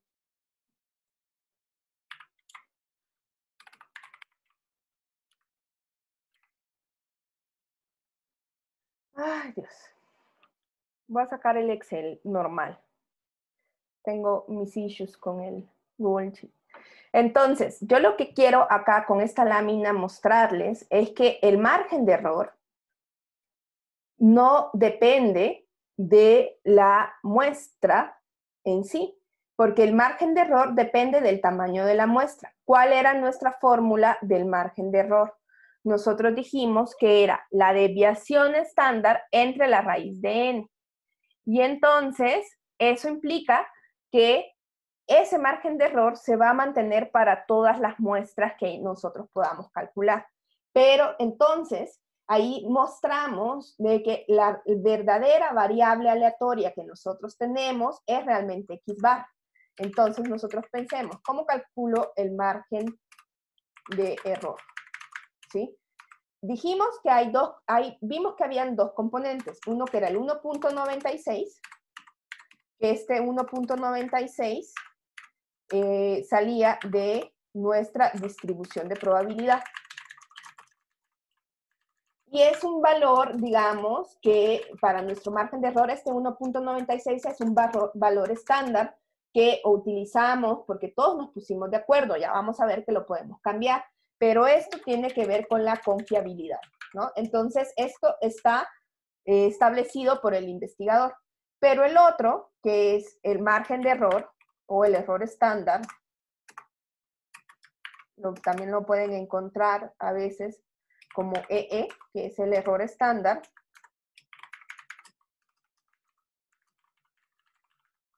Este no es otra cosa que sigma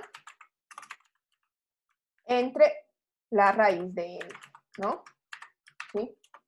Y entonces, nosotros en este caso, en este pequeño ejercicio, dijimos que n era igual a 840 y sigma era igual a 60. Entonces, nosotros podemos encontrar nuestro error estándar va a ser igual a sigma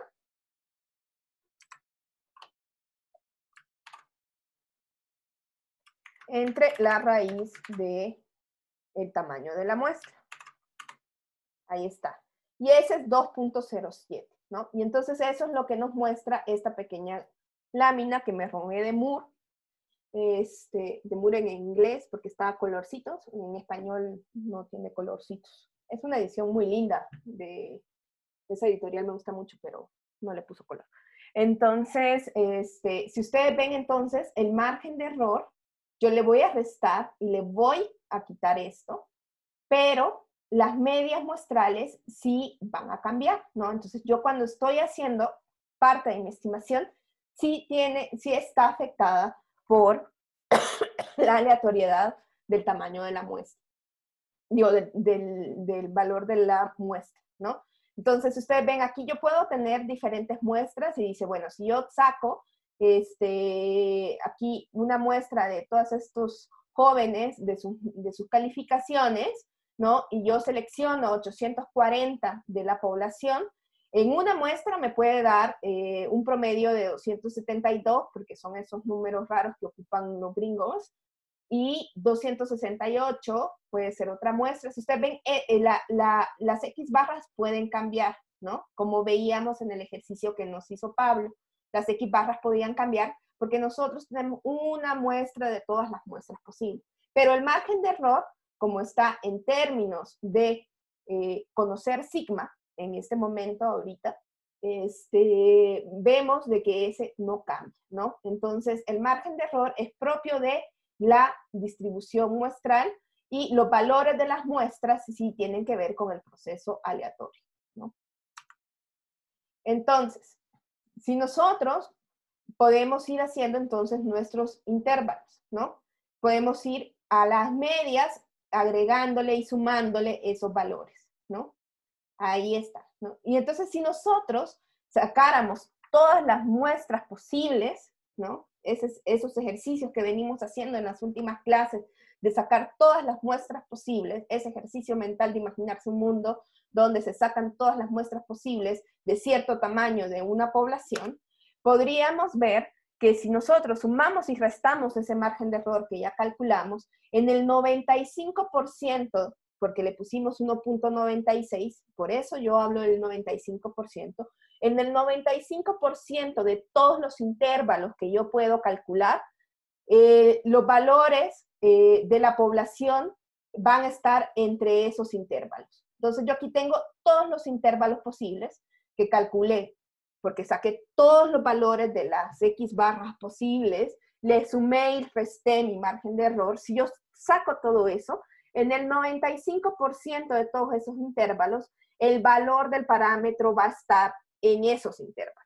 Van a haber unos intervalos donde pues no logré captar el valor de la población.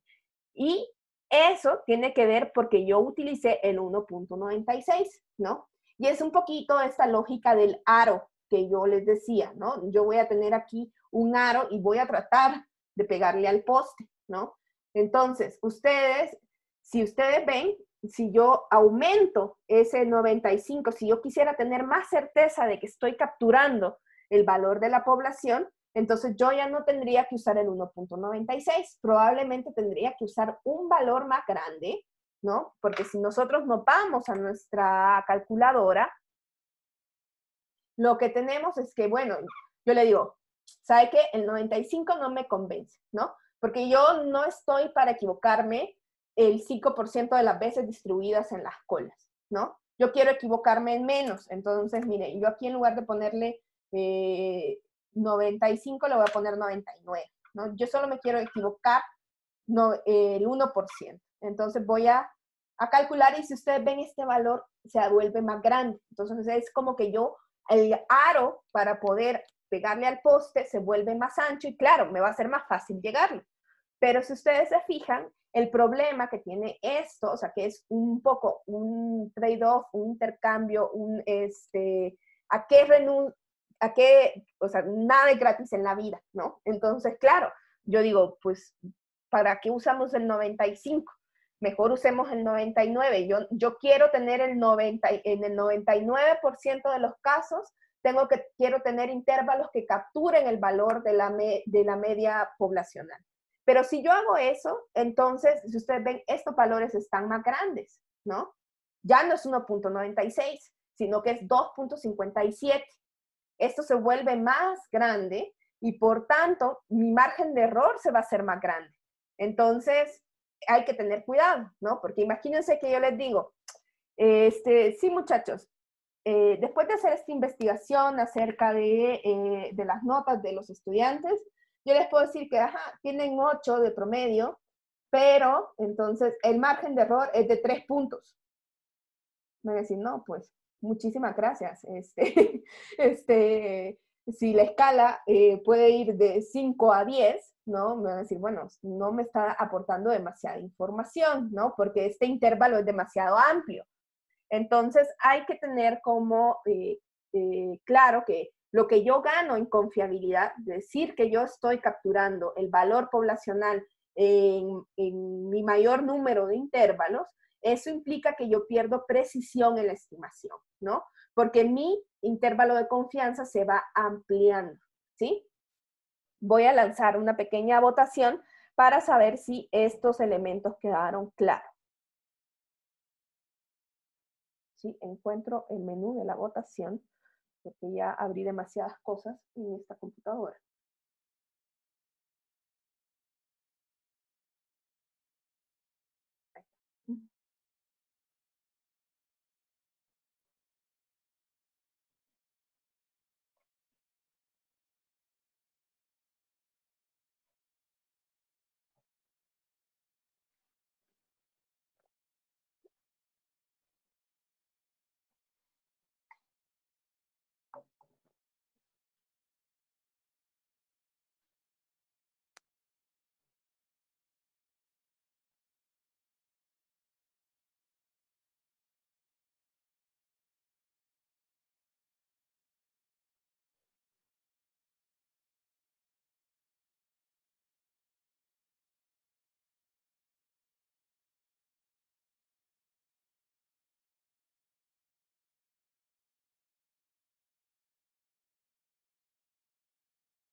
Bien, me faltan unos 3 votitos, pero bueno, más o menos han estado votando 18, creo que hay otros que tienen problemas con la votación.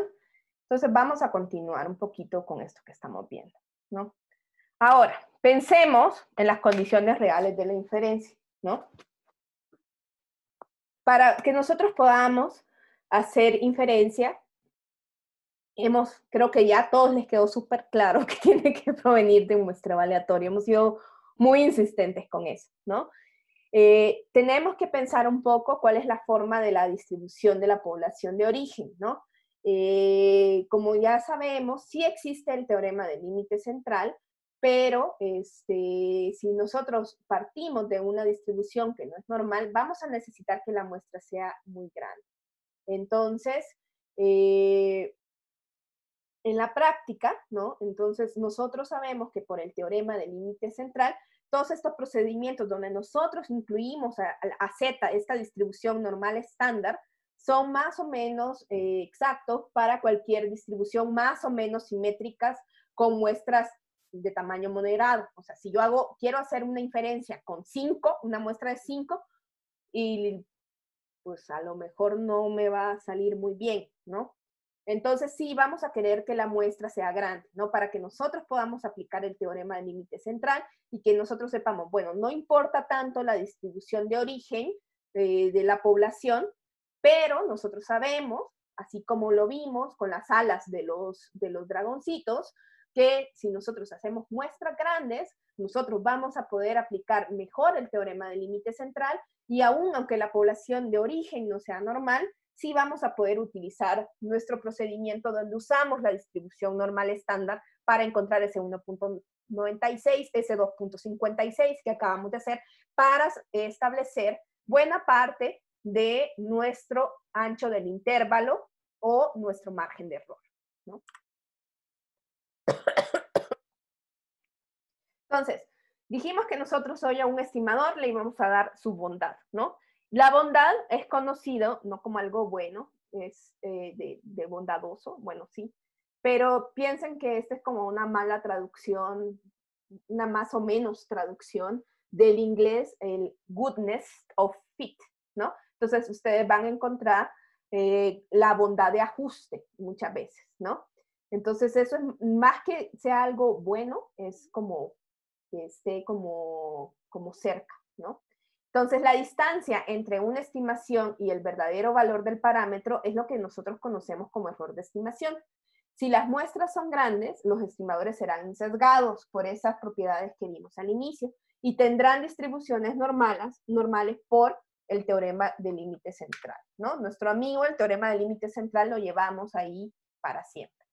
Ahora, nosotros vimos entonces, cuando ustedes le dicen margen de error, en términos estadísticos, es suponer una confiabilidad del 95%, donde todas las muestras posibles, si yo calculo sus intervalos, sumándoles y restándoles el margen de error, va a estar el 95% de todas esas estimaciones van a estar dentro del 1.96 desviaciones estándar del parámetro de interés, que fue el otro grafiquito que vimos.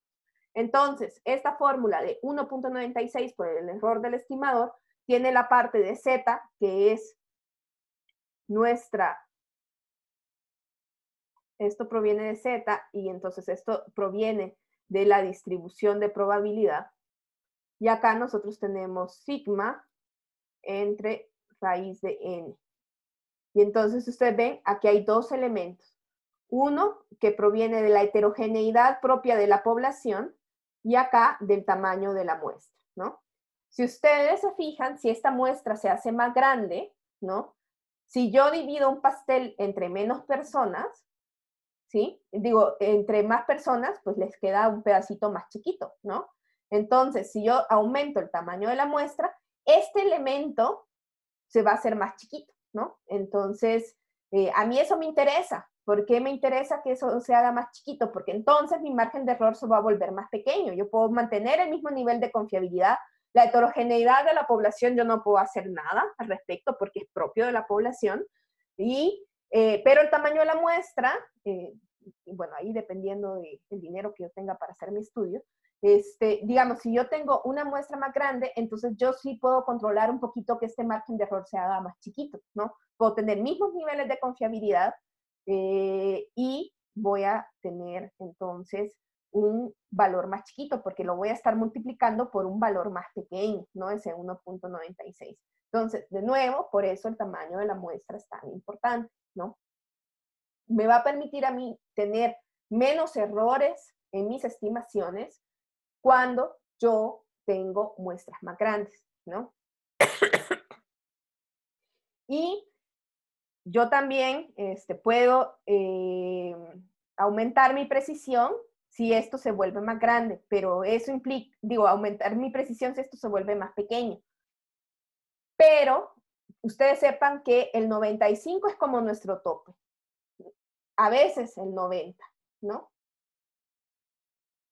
Es a lo más que le bajamos, ¿no? Ya, si ustedes dicen, miren, yo estoy haciendo una estimación donde puedo encontrar el 85% de las estimaciones puntuales, le van a decir, no, bueno, eso es como una anécdota, una nota curiosa. No, pues, o sea, usted se está equivocando demasiado, ¿no? Se puede equivocar el 15% de las veces, entonces, pues no le creemos mucho, ¿no? Entonces, 95 es como el valor estándar que usa la comunidad científica y a veces podemos bajarnos hasta 90, que no es muy recomendable tampoco, pero menos de 90, pues queda en un dato curioso, muchachos. Mejor pónganse a hacer cuál, ¿no?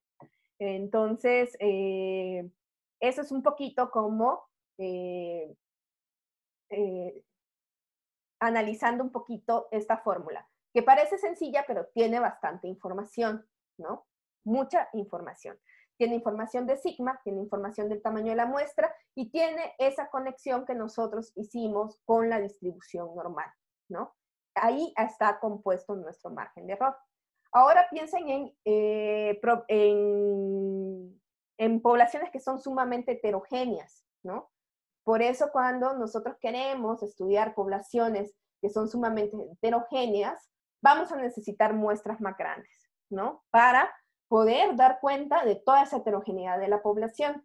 Por eso muchas veces ustedes se van a dar cuenta que poblaciones que por ejemplo, poblaciones indígenas, la población LGTBI, son difíciles de encontrar en muestras muy pequeñas, ¿no? Porque nosotros necesitamos, o sea, eso es un elemento tan heterogéneo, que está tan disperso en la población, que vamos a necesitar una muestra muy grande para dar cuenta de eso. Por eso, normalmente, si ustedes se fijan, ese tipo de poblaciones se estudian con los censos. Por ejemplo, la población indígena se estudia muchísimo con los censos, con las,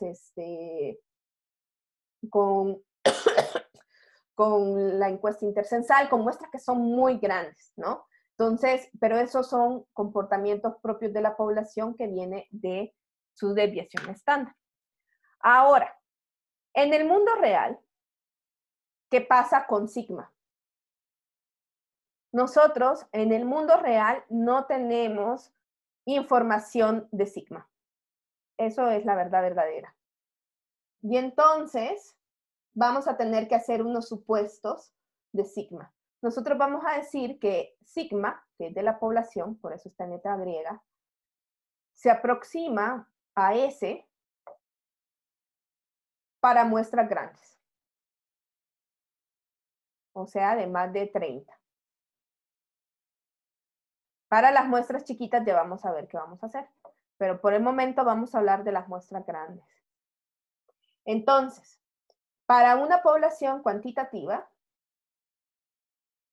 es decir, donde yo puedo sacarle una media, voy a tener mi estimador puntual que dijimos que se equivale. Y podemos establecer nuestro margen de error sumándole y restándole 1.96, multiplicándolo por S, vamos a asumir, entonces aquí esto es un supuesto, porque en la vida cotidiana, pues por algo yo estoy haciendo un estudio, ¿no? Porque no conozco a la población. Entonces, en la vida cotidiana, o sea, nosotros tenemos claro que la distribución normal necesita sus parámetros de media y desviación estándar, ¿no? Maravilloso es que yo conociera la desviación estándar de la población, pero probablemente si conociera la desviación estándar de la población, pues también conozco la media, ¿no? O sea, entonces, pues no tiene como demasiado chiste, ¿no?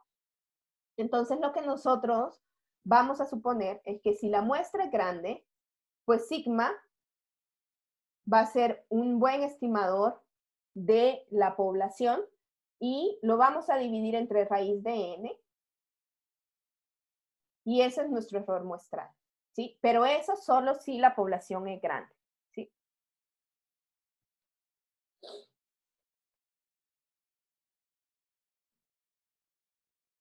Voy a lanzar esto de nuevo para ver si estos elementos quedaron claros. Ay, no.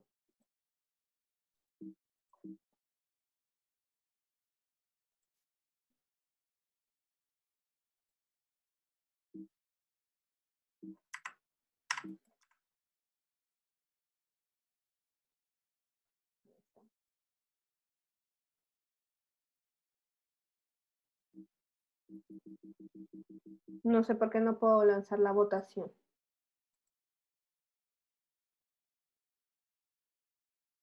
Hoy sí.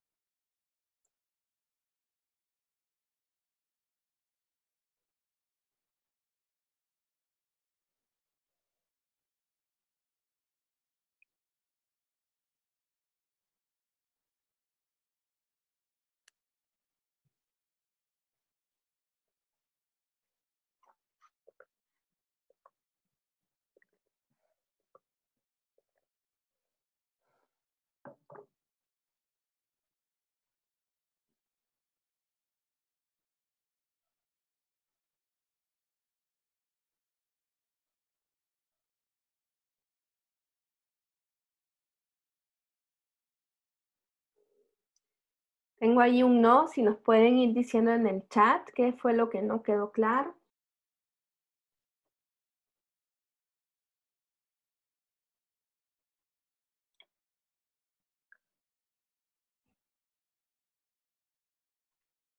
Porque de lo único que ahorita hablamos es que no tenemos sigma, es lo que añadimos de información, es que no conocemos sigma en la vida real, ¿no? Entonces, ¿qué vamos a hacer? Vamos a suponer que S Es decir, la desviación estándar de la población es un buen estimador de la desviación estándar de la población y que entonces nuestro error muestral es igual a S entre raíz de n, ¿sí? Y que entonces para calcular nuestro margen de error vamos a multiplicar el 1.96 por esos valores. Ahora, ¿qué vamos a hacer en el caso de las poblaciones binomiales? Si ustedes ya empezaron a desarrollar su guía y revisaron sobre la caja de Galton y además todo lo que hemos aprendido del teorema del límite central, el teorema del límite central nosotros sabemos que funciona para los promedios, ¿sí? Entonces, si nosotros nos imaginamos una distribución normal, nosotros decíamos que teníamos el número de éxitos, ¿no? En una población binomial teníamos el número de éxitos cuando yo hago n ensayos. Entonces, para poder pasar esto a términos de promedio, yo voy a sacar como el promedio de éxitos en todos mis ensayos. Entonces, por eso lo que vamos a hacer es que voy a tener una variable aleatoria que en lugar de ser el número de éxitos, sea el número de éxitos entre el número de ensayos, ¿no? Y eso se vuelve una proporción, ¿sí?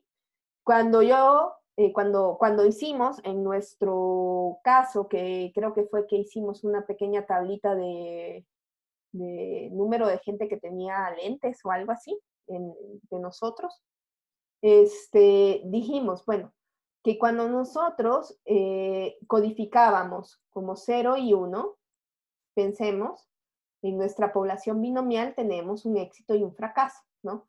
Entonces, supongamos que el éxito es usar lentes, ¿no? Que es un poquito lo que yo hago cuando piensen que ustedes están haciendo una frecuencia relativa, ¿no?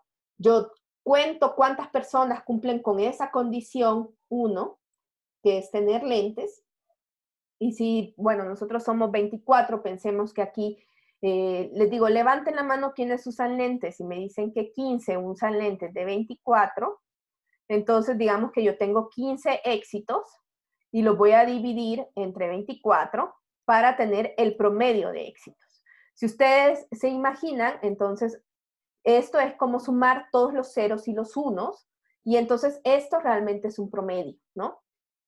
El promedio de una variable que yo he transformado en valores entre ceros y unos, que es una población binomial donde yo tengo solo dos opciones, éxitos o fracasos, y entonces codifico todo como 0 o 1, que esto en términos estadísticos a veces ustedes encuentran que esto se llama una variable DOMI, porque no es exactamente numérica, pero yo la volví numérica porque estoy poniéndole el valor de 0 al fracaso y de 1 al éxito, ¿no? Y yo aquí tengo solo dos opciones, éxito o fracaso, usar o no usar lentes. Entonces, si yo sumo todos esos ceros y unos y los divido entre n, estoy haciendo un promedio, ¿no? Y entonces esto, por eso nosotros decíamos que el teorema del límite central funciona para los promedios. Entonces, el promedio de del número de éxitos en una población lo podemos establecer como una proporción, ¿sí? Entonces, el promedio de una variable DOMI es una proporción, ¿sí? Por eso nosotros podemos volver a usar Z cuando estamos calculando proporciones. Pero a esto vamos a volver en la siguiente clase también, no se preocupen, vamos a volver a estas muy pronto, ¿no?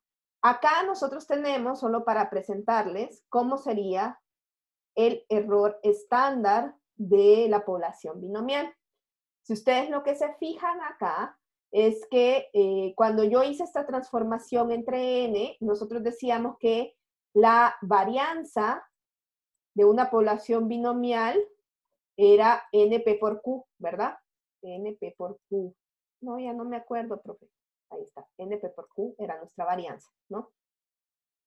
Entonces, cuando yo divido esto entre n, pues todo me queda allí. Digamos, esta n me queda acá. Y esta n me queda acá. entonces me queda una n, y por eso esto se vuelve de esta manera, ¿no? Y luego le sacan raíz, ¿no? Pero bueno, eso es para que ustedes, por si quieren saber de cómo salió esta. Esto es igual, nuevamente,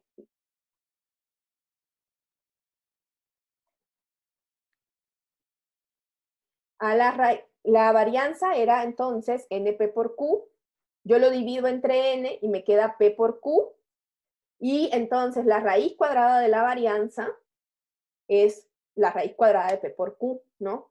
Como no conocemos tampoco los valores de la población, por eso estos tienen un gorrito, no sé si alcanzan a ver aquí que hay un gorrito, que nosotros dijimos, ah, ese gorrito significa que es un estimado. Voy a lanzar la votación, pero no se preocupen que vamos a iniciar también la próxima clase justo en esta parte. No sé por qué la votación últimamente no me quiere.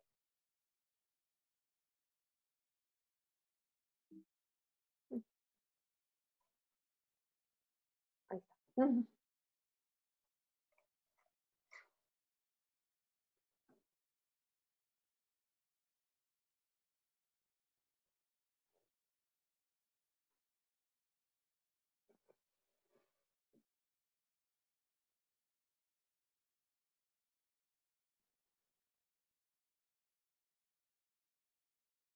No sé si alguien tiene alguna otra duda o algo, puede ser de las tareas, de las guías, bueno, nos quedan 2 sesiones más, nos queda la sesión del 26 y la del 3 de julio, ¿sí?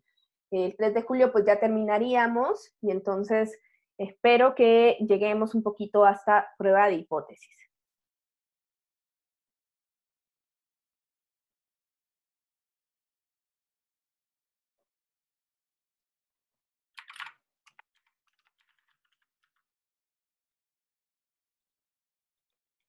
Si nadie tiene ninguna otra duda, entonces vamos a cerrar la votación. Creo que ahorita ya tienen un poquito más de chances de avanzar en esa última guía que les pusimos. Ya abundamos bastante en esto y solo hay unas partes prácticas que sí vamos a revisar con más detenimiento. El otro elemento es que yo les dije, bueno, les voy a hacer una cápsula para la parte de R con estadística descriptiva para que ya después en la siguiente sesión podamos ver las partes de esto, pero a mí se me ocurrió que mejor podíamos hacer una sesión opcional el día martes, ¿no? En el horario de la clase. Entonces, voy a volver a votar, Pablo, si me ayudas, si están de acuerdo con que tengamos una sesión el martes a la hora de la clase, que sería el martes 23, donde veamos rápidamente esto de la estadística descriptiva y pues vamos a poner también un recordatorio en Google Classroom. Mariana, Pablo, me ayudan en los chats, de que el martes vamos a tener una sesión especial práctica de R de estadística descriptiva para que el viernes podamos ver algunos elementos de estos cálculos de estimadores en R ya directamente y irnos acostumbrando un poco a esos outputs. Ay, perdón. Entonces nos vemos el próximo martes y el próximo viernes. Gracias. Gracias a todos. Entonces, nos vemos martes y viernes de la próxima semana. Cuídense mucho, coman muy bien, estén muy bien.